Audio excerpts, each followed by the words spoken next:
চলে এসেছে সকাল সকাল রাধা গোবিন্দ আমাদের বাড়িতে চলে এসেছে। তো ভিডিওটা স্কিপ না করে পুরো ভিডিওটা দেখতে থাকো। আজকের ভিডিওটা খুব সুন্দর হতে চলেছে।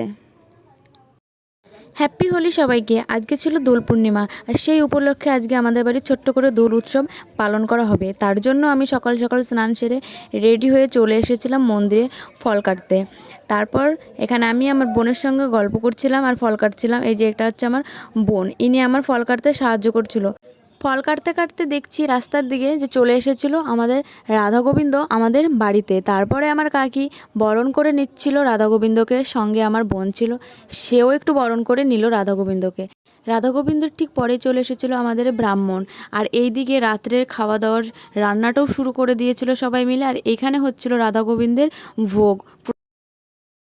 তারপর আমি ব্রাহ্মণের সঙ্গে টুকিটাকি কাজগুলো করে দিচ্ছিলাম, আর এদিকে ভোগ সাজানো কমপ্লিট, আর আমি ব্রাহ্মণের হাতের কাজগুলো একটু গুছিয়ে দিচ্ছিলাম। তার জন্য আমি এখানে বসেছিলাম। আর এই ব্রাহ্মণটা হয় আমার একটা দাদু। তো আমি আর দাদু দুজনে মিলে গল্প করছিলাম আর টুকিটাকি কাজগুলো সব সেরে নিচ্ছিলাম। তারপরে এখন পূজা শুরু করে দিল।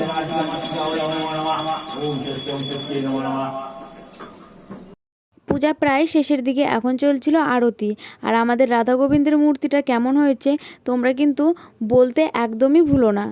তারপরে এখানে আমাদের গান কীর্তনের লোকেরা চলে এসেছিল। এখন আমি রাধা গোবিন্দের চরণে একটু আবির দিয়ে আজকের ভিডিওটা শেষ করছি। তো আজকের ভিডিওটা তোমাদেরকে কেমন লাগলো কমেন্ট করে বলতে ভুলো না।